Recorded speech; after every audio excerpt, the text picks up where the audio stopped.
Good day, everyone. I am Ma'am Jackie T. Bautista, and welcome back to our science lesson. And this is the day 2 of our lesson on homeostasis.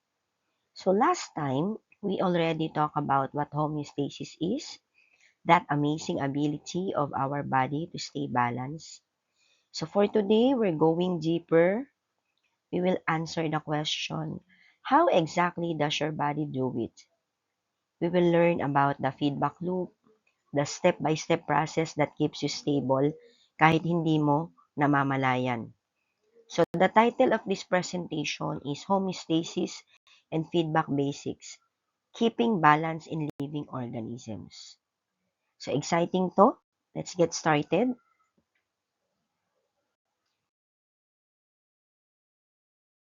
So bago tayo mag-dive in, alamin muna natin ang ating goals.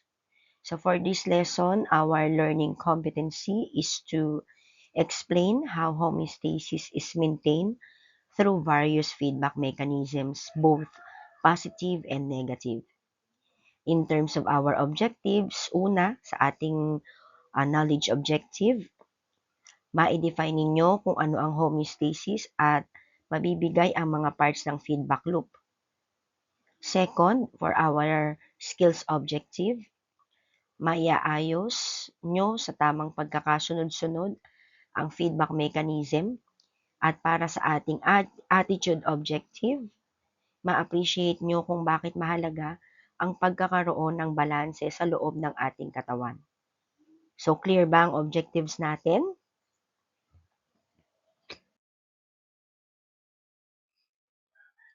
Okay, let's play a quick sorting game which is called Stable or Not. Now, I am going to show you 4 different situations. And for each one, I want you to think, does this thing stay steady and constant? Or does it change quickly and easily? Stable ba or mabilis magbago? Are you ready? Let's go.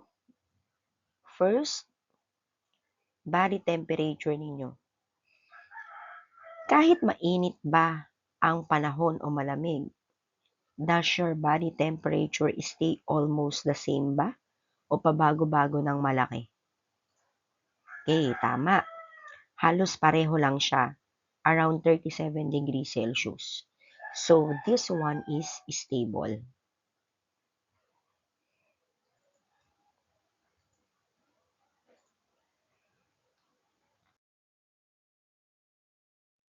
Next, water balance sa katawan.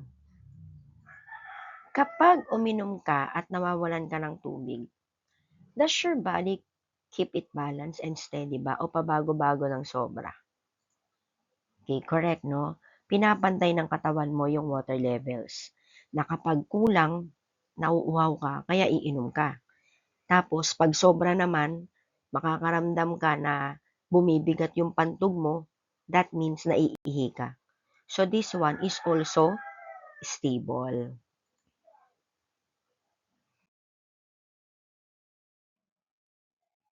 Third, fruit ripening, paghinog ng prutas. Isipin nyo nga, nananatili ba na pareho yung kulay, yung lambot, at lasa ng prutas habang tumatagal? O mabilis siyang magbago kapag nagsimula ng huminog? Okay, very good, no? Kapag huminog na, mabilis na magbabago yung itsura at lasa. So this one changes rapidly, hindi stable.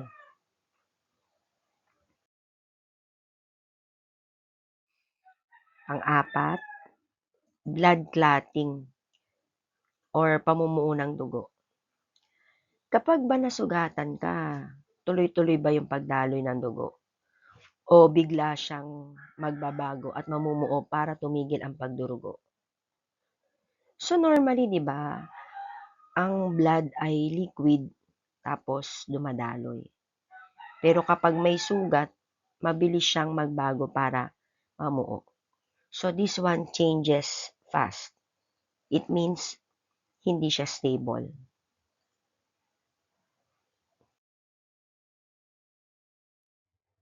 Okay? So great observation. Ngayon, ito na yung ating main concept, homeostasis. Again, what is homeostasis? Simply, ito yung kakayahan ng ating katawan na panatilihing balanse at steady ang loob natin kahit nagbabago ang panahon o condition sa labas. Let's say for example, mainit sa labas o malamig, ang temperature mo ay nasa 37 degrees pa rin. So automatic 'yan, 'di ba? Hindi mo na kailangang isipin. O 'di ba? Amazing.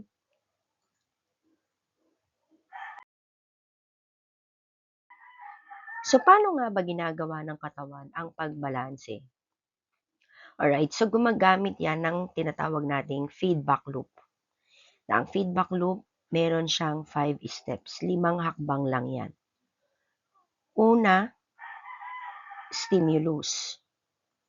May nagbago o may nangyari. Pangalawa, receptor. Dito naman, naramdaman o na-detect niya na may pagbabago o may nangyari. Pangatlo, control center. Ito naman yung nagdesisyon kung ano ang gagawin. Pang-apat, effector. Ito yung nagsagawa ng action. At ang huli, response. Naibalik yung balance. No?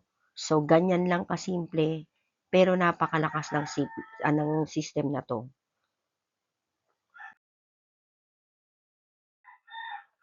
Alright, so let's take a closer look at each part of the feedback loop. Isa-isahin natin ito. Ito yung pinakamahalagang slide, so please listen carefully at makinig ng mabuti. We will go step by step in the exact order they happen, sa tamang pagkakasunod-sunod. So first, the stimulus. So what is a stimulus? A stimulus is any change or imbalance that happens inside or around your body. Ito yung nagbago o nag-trigger ng proseso. It's like the trigger. Something goes off balance and needs to be fixed. Pwedeng tumaas yung temperature mo, bumaba yung water level sa katawan, o tumaas yung sugar level sa dugo pagkatapos kumain. Now, without a stimulus, walang kailangang gawin ng katawan. Mananatili lang siyang normal.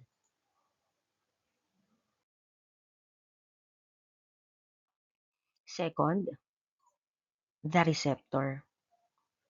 So kapag may pagbabago, kailangan may makapansin, di ba? And that is the job of the receptor. Ang receptor ang nakakaramdam o nakaka-discover ng pagbabago.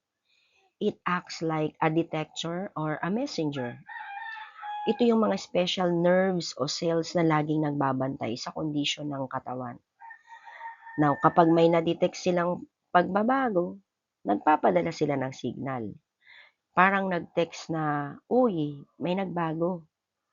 So remember, receptor detects the change. Siya ang nakakakita ng pagbabago.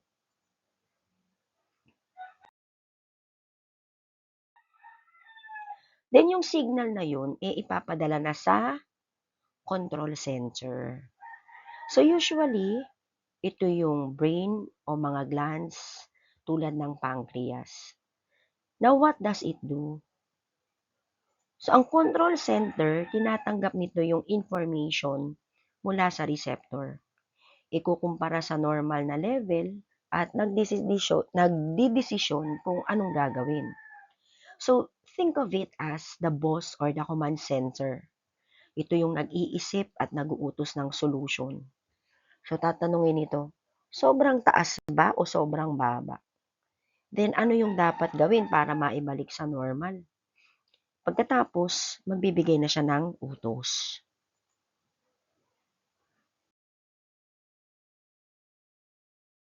So, may utos na galing sa control center.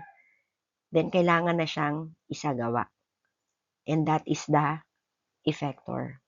Sila ang mga muscles organs o glands na gumagawa ng action. Sila yung tumatanggap ng utos at nagsasagawa ng solusyon.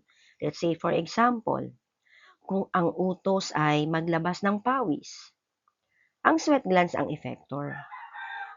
Now, kung ang utos naman ay mangatog para uminit, no, yung muscles ang effector.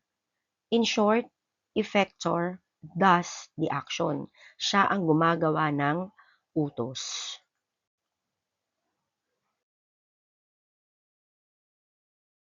And last, meron tayong response.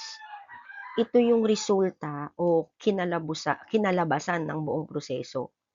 Ito yung action na nagbabalik sa katawan sa balance. Then kung bumalik sa normal ang temperature, ang water level, ang sugar level, it means naging successful ang response. So tapos na ang trabaho ng loop. Okay? So quick summary tayo to remember, no? Now in order, ganito lang 'yan. Stimulus, no? That is the change or yung pagbabago. Then ang receptor, it detects the change. Yun yung nakakadiskubre ng pagbabago. Now, yung control center, it decides what to do. Nagdidesisyon at nag-uutos. Effector, it does the action. Gumagawa ng action. And then, ang response, this is the result. Balance is restored. Bumalik sa balanse.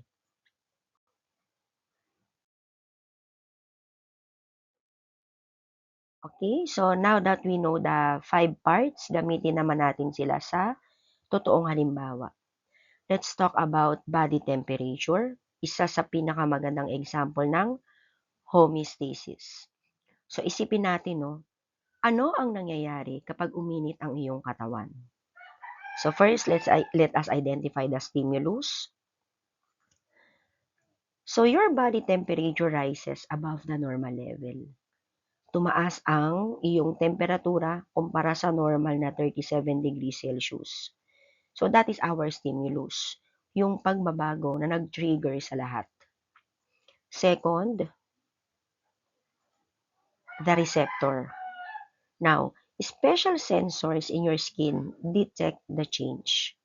Naramdaman ng iyong balat at nerves na uminit ka. So they send a signal saying temperature is too high. So the receptor notice the change. Sila yung nakapansin. Then the third, the control center. So that message from the receptor travels to your brain, specifically the part which is called hypothalamus. So ipinarating sa utak na sobrang mainit na. Then the brain checks. Yes, it's too hot. We need to cool down. So the brain decides what to do. Ito ang nagdesisyon. Anong desisyon niya? Kailangan magpalamig. So fourth, the effector. Now the brain sends commands to your sweat glands and blood vessels. Nag-utos yung brain, pakawala ng pawis, palawakin ang mga ugat. So your sweat glands start releasing sweat at lumuwag yung daluyan ng dugo sa balat. So sila yung effector. Sila yung gumawa ng action. And then the fifth, the response. So the sweat evaporates from your skin, carrying heat away. Habang natutuyo yung pawis, nawawala ang init ng katawan. Then slowly, your temperature drops back to normal. Bumalik na sa normal ang iyong temperature, balance na uli. So that is the response. Yung resulta na nagbalik sa iyo sa normal.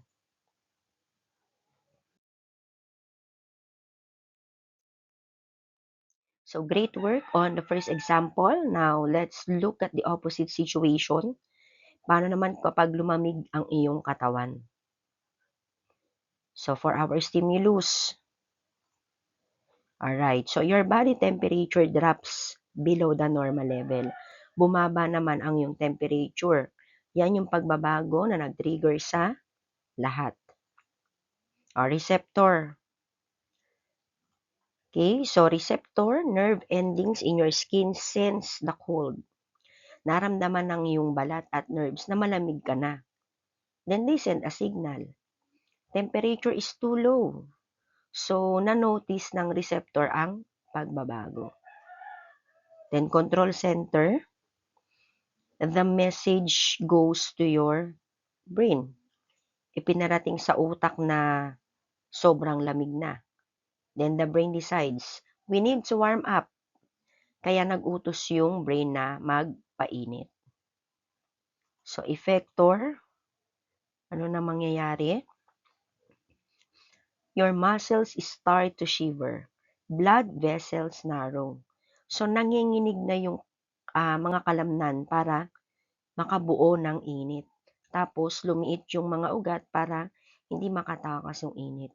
So, sila ngayon ang effector. Sila yung gumawa ng action na inutos ni control center. And as a response, syempre, shivering creates heat. So, yung init na nabuo ay nagpainit sa iyong katawan. Then, slowly, your temperature rises back to normal. Bumalik na sa normal yung temperature, balance na ulit, no?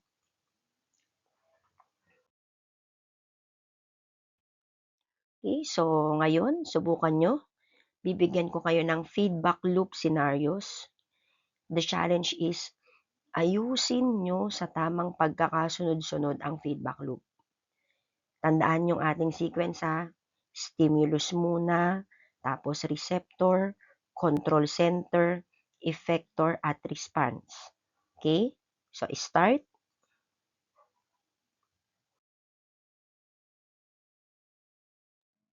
Okay, so first is water balance. What happens when you don't drink water for a long time? Okay, so ito yung mga scenario. Alright. So, dyan sa mga scenarios na yan, no, which do you think is our stimulus? Alright. So, water content in your blood decreases. Kasi bumaba yung dami ng tubig sa iyong dugo. So, yan yung stimulus o pagbabago. Na-dehydrate ka. So, dehydration is the stimulus.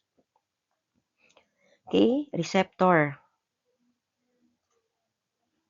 Alright. So, special sensors in the brain detect the change. Naramdaman ng iyong brain na lumapot na yung dugo dahil kulang sa tubig. It noticed the imbalance, no? So, yan ang trabaho ng receptor. Next, control center. So, syempre, the brain processes this information. Sinuri ng brain yung situation, tapos nagdesisyon siya. Water is too low. We must save water and tell the person to drink. Kaya, naglabas ng utos ang control center, no? Then, our effector. Yan. Kidneys keep more water inside your body and you feel thirsty. Pinananatili ng iyong kidney yung water at nakaramdam ka ng uhaw. So, sila ang effector na gumawa ng action. And then, as a response, you drink water and water level rises back to normal. Uminom ka ng tubig tapos unti-unting bumalik sa tamang level tamang level yung water sa katawan. Balanse na ulit. Right?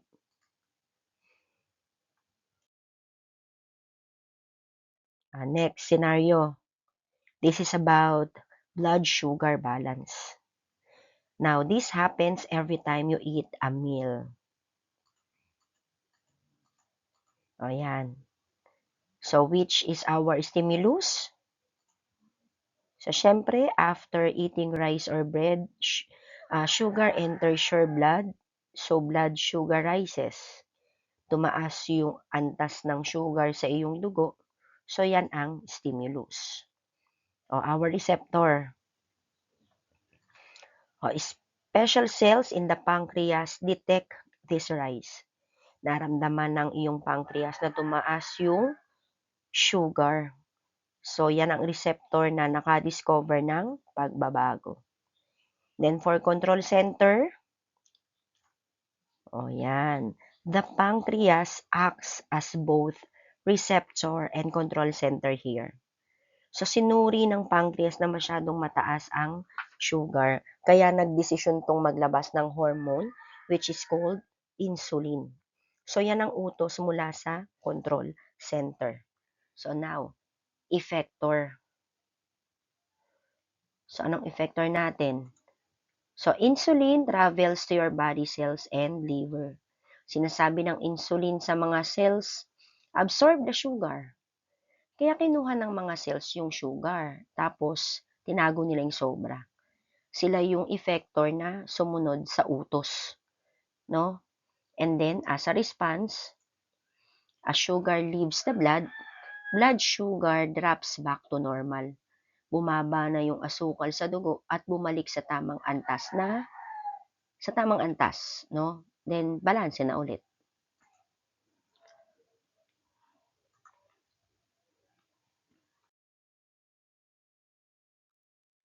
And then, for our last scenario, and this one is a little different, let's talk about blood clotting when you get a cut. So, for our stimulus, what is our stimulus? Of course, you get injured and a blood vessel breaks.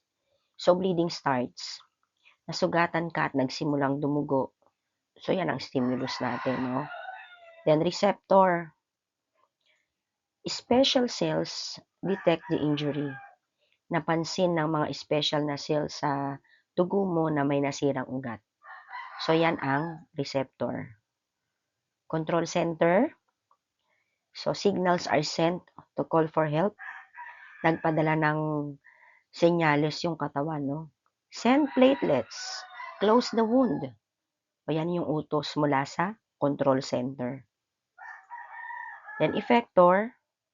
Yan, platelets arrive and stick to the wound. Dumating yung mga cells na tinatawag na platelets, tapos dumikit sa sugat. No? So, here's the difference, no? They release chemicals to attract more platelets. Hinikayat pa nila yung iba pang dumating na instead of stopping, the action gets stronger. And then as a response, more and more platelets gather, clot grows, bleeding stops. So dumami pa lalo hanggang sa makabuo ng siksik na bara at tumigil na yung pagdurugo. Then the process kept getting amplified until the job was done.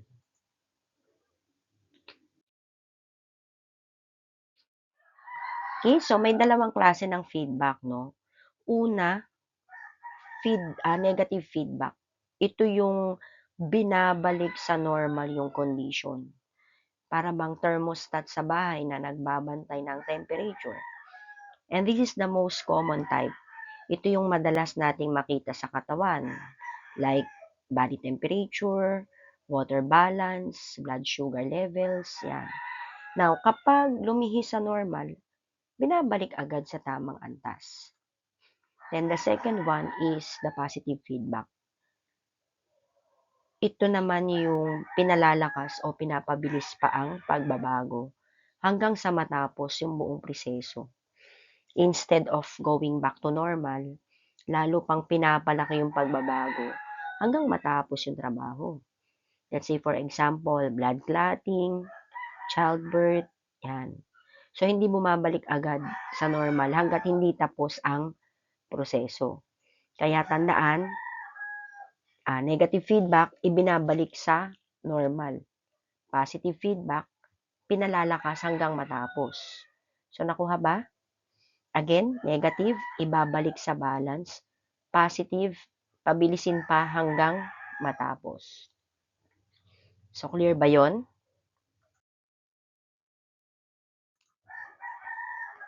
So, let's have a quick recap, no? Balikan natin ang natutunan natin. Again, homeostasis, keeping your internal environment balance. ibig sabihin, panatilihing balanse ang loob ng iyong katawan. Then we have the feedback loop. Laging may 5 steps. Tandaan ninyo yung pagkakasunod-sunod. Stimulus, receptor, control center, effector, response. So, yan ang laging flow. Huwag kalimutan na. And then, may 2 klase. Negative feedback. Ibinabalik sa normal ang condition. Positive feedback. Pinalalakas hanggang matapos ang proseso. So, okay ba ang lahat hanggang dito? Nakuha nyo ba? May tanong ba bago tayo magpatuloy?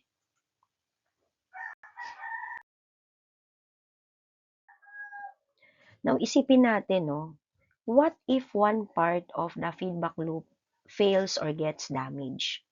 Paano kung may sira sa loob ng loop? So, if there is no receptor, hindi malalaman ng katawan na may problema. It won't even detect the change. Now, if there is no control center, walang utos na ibibigay. No decisions will be made. Then, if there is no effector, walang gagawin. Hindi isasagawa ang solution. So, if any part is missing or broken, nawawala ng balanse yung katawan.